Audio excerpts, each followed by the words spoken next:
Assalamualaikum warahmatullahi wabarakatuh.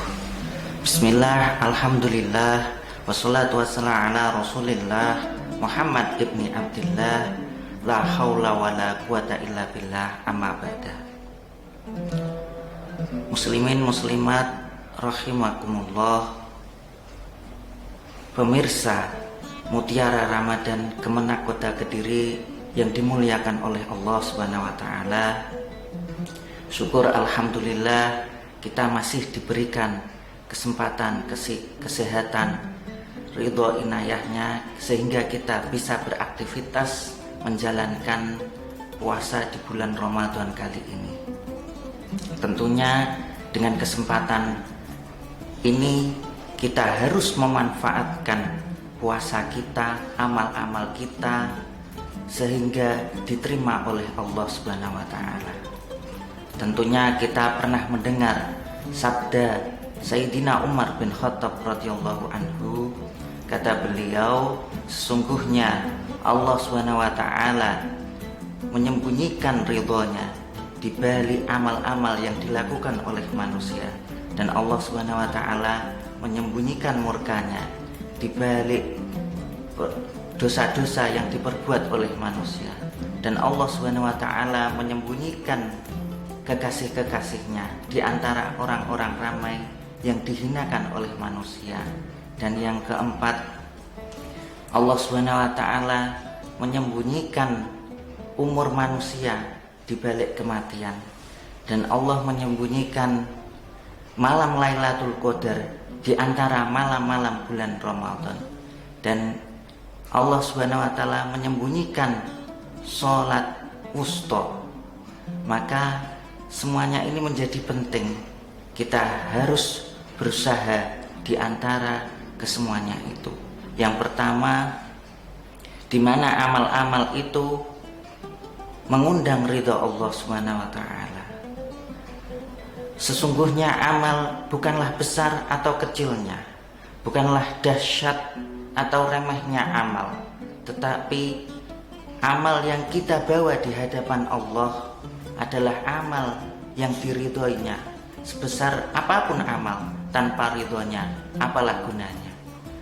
Dan amal yang diridhoi adalah amal ahsanu amalah, amal yang niatnya paling ikhlas dan yang mengikuti tuntunan Allah dan Rasulullah Sallallahu Alaihi Wasallam. Selain amal fardu, kita harus memiliki amal-amal yang kita rahasiakan, kita jaga, kita dawamkan meskipun sedikit. Ahabul a'mal ilallah adwamuhu wa inqala. Amal-amal yang dicintai di sisi Allah adalah amal yang paling dawam, yang terus menerus, yang kontinu, yang istiqomah meskipun sedikit.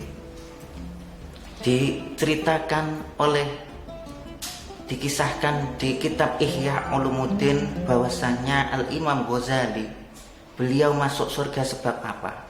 Sebab beliau memberikan air pada seekor lalat yang sedang hinggap di tintanya. Bukan karena amal karangan beliau yang besar, bukan karena amaliyah yang lain, tetapi amaliyah yaitu cuma memberi air sedikit itu menjadikan ridhonya Allah Subhanahu wa taala. Dan yang kedua yaitu kita tidak boleh meremehkan dosa kita kepada Allah.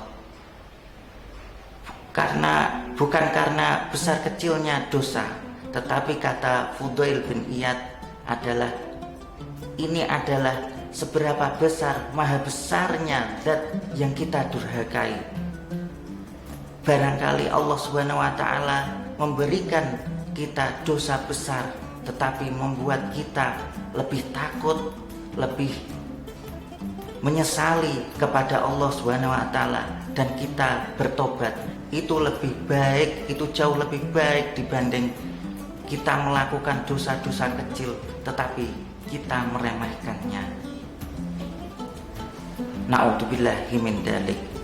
Dan Allah Subhanahu wa taala menyembunyikan hamba-hambanya di balik kekasih-kekasihnya, auliyaillah, ahkiyaul ahkiya, yaitu orang-orang takwa yang tersembunyi.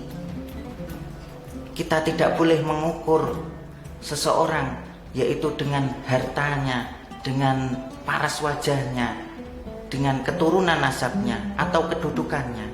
Kita jangan mengukur seperti itu, tapi satu-satunya ialah akrama akramukum indallah akrakum, yaitu ketakwaan. Sayangnya ketakwaan tidak ditampilkan oleh Allah di wajah kita, sehingga kita tidak tahu mana yang lebih takwa dari kita dan mana yang kurang takwa dibanding kita. Kesimpulannya, kata Imam Nawawi, kita harus selalu bertakwa dan jangan meremehkan. Jangan pernah melihat seseorang dengan pandangan rendah, barangkali dia adalah orang yang jauh lebih bertakwa. Yang keempat, yaitu kita jangan meremehkan umur kita. Barangkali kita tidak tahu umur kita sampai kapan, karena kematian itu pasti datang. Kita harus berprinsip bahwasannya kerjalah seperti kamu umur yang panjang, tetapi beribadahlah seakan-akan besok adalah kematian.